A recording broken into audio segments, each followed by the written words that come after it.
In the process of making Michael, I learned how to be an artist in the sense of trusting my instincts, going with my confidence, taking a mistake and making that mistake something else. I really learned and I got in tune with myself in a different way. Thanks to Cuz Lightyear A&R, and then me and him treating it like a job. We go in at 10 at night, we go out to 5 to 6 in the morning and record, we go home, go to sleep, we take weekends off. And the more I lived my recording life like a regular worker class guy, the better the music came out on the other side. But when I think of the brilliance of this project, when an album is as special as Michael, how do you promote and market it? Well, it's more than a classic, it's a generational statement. I would have settled with a classic a few years ago. I would have been happy to say, oh, that should have got 5 mics. It would have felt good to say this is a classic album. But I gave you a classic album 11 years ago with rap music. So if I'm gonna come back after 11 years, I had to make a generational statement. If you know me, you've known parts of this album, and there's parts you just never known. And the Grammy goes to Killer Mike. Michael. And that is complete. You cannot tell me that you get too old. You can't tell me it's too late. You can't tell me dreams come true. It is a sweet. It is a sweet. It is a... Everybody wanna talk about who this and who that, who the realest and who whack, or who white and who black. Critics wanna mention that they missed when hip-hop was rapping. Motherfucker, if you did, then Killer Mike could be platinum. Y'all right.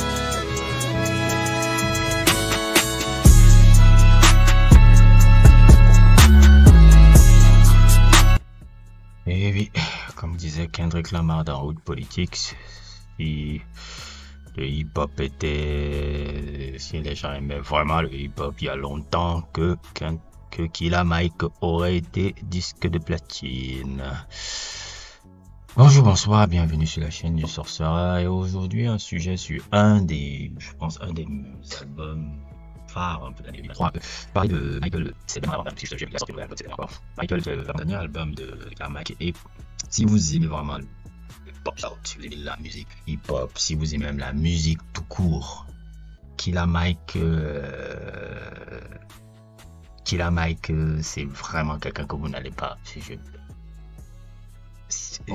Il représente vraiment la voix afro-américaine forte. C'est-à-dire qu'il a toujours parlé en faveur des afro-américains et c'est ça qui fait un peu son charisme. Et ce qui, bon, même si, bon, ces dernières années, on voit un peu des rapprochements avec Bernie Sanders, il fait un peu beaucoup plus démocrate, mais généralement, c'est la voix des afro-américains. Et même si j'aime toujours la musique de ce gars-là, parce que son album là, c'est vraiment magnifique.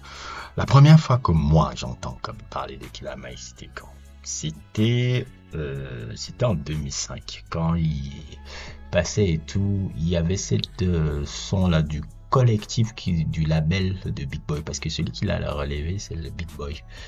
Il y avait ce son là qui s'appelait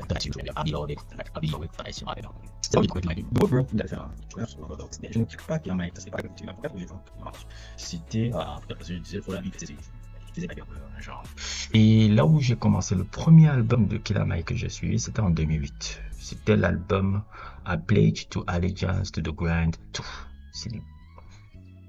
Quand j'ai suivi, c'était un de mes albums préférés de l'année 2008.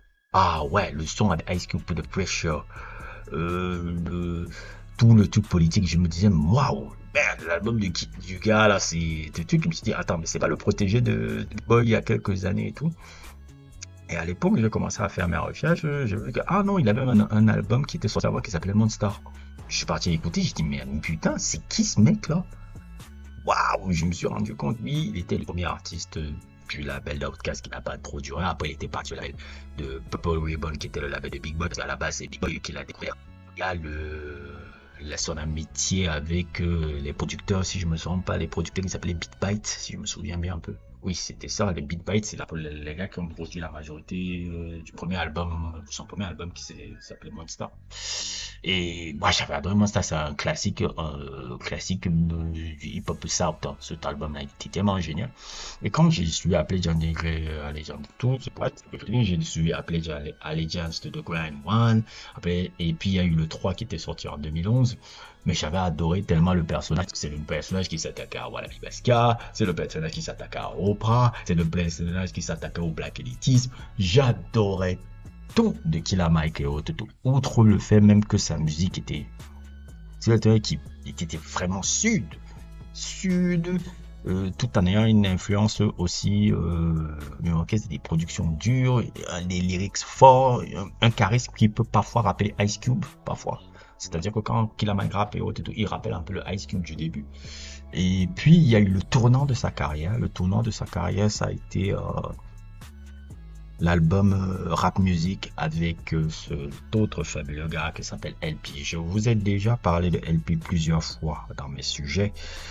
Même dans le sujet sur les rappeurs blancs, là, je considère toujours que LP est le plus grand rappeur blanc de tous les temps. Je pense qu'avec FD Signifié, on est un peu d'accord sur ça. LP est pour moi le plus grand rappeur blanc, l'un des plus grands producteurs aussi. L'histoire de la musique hip-hop, Company Flow, les albums solo qu'il a fait, Fantastic Dernier, Can't Say Fuck You, etc., etc., etc. Et puis il y a ce projet qu'il a fait avec Killer Mike qui s'appelait Rap Music, qui a été un boomerang dans la scène hip-hop à cette époque-là. Ah, l'album là m'avait rendu malade, rien qu'avec le son Reagan. Oh, l'album là m'avait rendu malade cette année-là. Et c'est l'album qui a complètement changé la carrière de Killer Mike et aussi la carrière d'LP, parce que leur comment on appelle ça, leur collaboration avait été un succès critique dantesque. LP a pu trouver un public un peu noir grâce à Killer Mike, et Killer Mike a pu trouver un public blanc grâce à tout là. Et le public blanc de LP, c'est, on va dire, c'est plus un public de hip-hop fans hardcore blancs qui connaissent le hip-hop, c'est-à-dire des fans hardcore blancs de hip-hop qui connaissent le hip-hop mieux même que parfois même les négros et tout. C'est un peu ce genre de fan-là. Et la musique de Rap Music, cet album-là, ça rappelait beaucoup America KK Most Wanted. Non pas seulement par la texture musicale dont les productions rappelaient beaucoup Bomb Squad, parce que les Bomb Squad, qui était un collectif de producteurs qui, pour la plupart, travaillaient aussi avec les gars de Public Enemy et tout. Ils avaient travaillé beaucoup avec Ice Cube. Et la production qui était très dense, très fort, très groovy parfois. LP a été très marqué par les produits, par les gars du Bomb Squad. Et c'est ça qu'il avait ramené là. Killer Mike avec Rap Music. Et Rap Music, c'était vraiment l'équivalent de America KK Most Wanted de Ice Cube, des années 2010. C'était un peu l'équivalent. C'était le même type d'album, même propos politique, même truc. Fabuleux album. Pour moi, je considère vraiment actuellement comme un classique du hip-hop moderne et tout.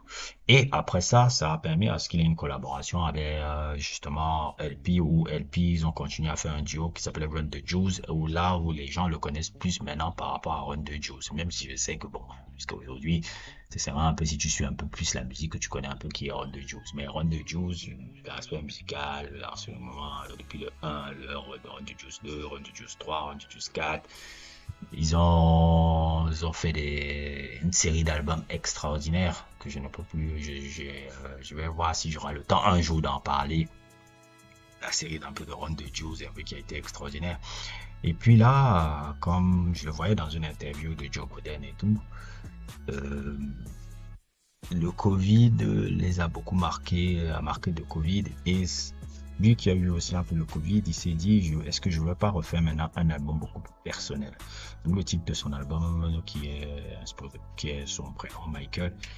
Un album où il va beaucoup plus se livrer personnellement. Un album où il va retourner même vraiment aux origines de la musique qu'il faisait avant sa collaboration. Ce qui m'a même un peu donné même des frissons, c'est que l'introduction est faite par Rico Wade. Pour ceux qui ont vu ma chaîne et pour ceux qui savent un peu qui est ce personnage, là, Rico Wade, c'est pour moi un des pionniers. C'est pour moi le gars qui a permis à ce que le hip-hop d'Atlanta existe. Sans Rico Wade, il n'y aurait pas le hip-hop d'Atlanta en ce moment. Sans Rico Wade, il n'y aurait pas la Dungeon Family. Et sans la Dungeon Family, il n'y a pas Outkast, il n'y a pas tout ce que vous voyez. Je veux même pour vous pousser, c'est lui qui a même fait la carrière de Future. Parce que Future, qui est son cousin, est un membre aussi de la Dungeon avant. Donc il vient, Rico Wade, j'ai déjà fait un sujet un peu là, ce que vous voyez apparaître là.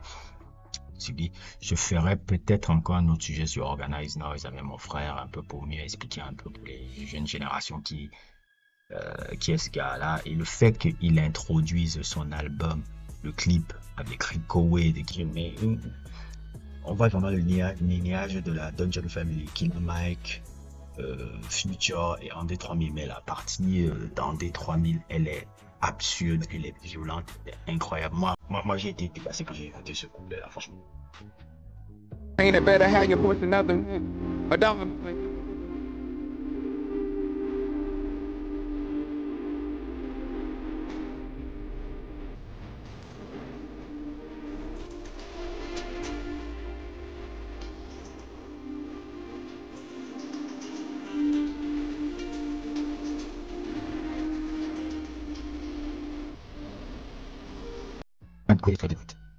Et André 3000, le temps même un peu de truc, hein, je suis pour ton émancipation musicale, j'ai toujours été là, je te défendrai toujours pour ça, parce que c'est les gros pensent que tu dois toujours rester un truc. Mais le temps d'un truc, un EP, tu nous donnes même un EP de 4 titres, on prend. Un EP de 4 titres avec une minute, on prend. Parce que c'est quoi ce couplet-là? Je pense qu'on peut même faire une compilation même de tous les couplets légendaires featuring de André 3000, parce que le mec là, dès qu'il revient avec un couplet, tu étudies le couplet là, tu te dis mais comment il a sorti ça? Le couplet là pour moi c'était la sorcellerie. J'ai écouté 6 fois le couplet d'André 3000 avant de finir le morceau. Si c'est un dino, tu m'étonnes que ça ait ramené sur ce son là. God damn, c'est pas possible. Franchement, l'écoute de cet album a été agréable. Ça, c'est vraiment l'un des albums phares de l'année 2023. Et un album aussi qui, malheureusement, est un petit peu controverse, que vous voyez là. Drake and 21 Savage. Okay. Killer Mike. Metro Boomin. Yeah. Nas. Yeah. Travis Scott. Yeah. And the Grammy goes to Killer Mike. Michael. Okay, hold on. Wait, hold on. Everybody calm the down. I don't know who this is, okay? Hey, brother, God bless you. Congratulations. Positivity you, praying for you, bro. Positivity out the window. Who decided this motherfucker? Who the decided this motherfucker? Hornos! Utopia! Metro Boomin! My nigga, let me tell you something, bro. I'm not jacking this, you are? Et oui, ce qu'on voit là, moi, je veux pas reprocher à cet individu-là de Kite Senat de ne pas connaître, de pas aimer Killer Mike. Mon problème, c'est comment il ne connaît pas Killer Mike. Ça là, c'est l'héritage de Jimmy. Ce que vous voyez là, ce que vous avez vu là, c'est l'héritage complet de Jimmy. Les streamers là, tous ces streamers là qui parlent de hip-hop alors qu'ils n'ont aucune connaissance de l'histoire de cette musique là. Moi ça me dérange pas qu'il dit qu'il préférait que Utopia gagne le Grammy que Michael, même si quand tu mets Michael pour moi et Utopia à côté, pour moi il n'y a même pas de différence, il n'y a même pas de que Michael écrase cet album là sur tous les sens, sur tous les... Michael c'est le hip-hop noir, c'est la culture afro. Travis Scott, c'est Utopia là, c'était un peu, c'est un peu n'importe quoi. Je dis pas que c'était un mauvais album, mais c'est pas vraiment le truc. C'est vraiment destiné à une génération jeune et haute et tout là-bas. C'est vraiment pas mes délires. Il y a pas une transmission qui se fait un peu sur l'histoire de la culture musicale afro-américaine un peu dans ce pays-là. Parce que normalement, tu dois savoir qui est Killer Mike. Tu dois savoir qui est Killer Mike. Surtout pour quelqu'un que j'ai l'impression qu'il est... il vient de New York, Kaitsena ou d'Atlanta. Parce que j'ai l'impression qu'il vient d'Atlanta aussi. Parce que si tu viens d'Atlanta, c'est encore plus grave. C'est encore plus grave. Parce que ce mec-là, c'est une légende vivante. Donc c'est un peu ça qui me dérange généralement.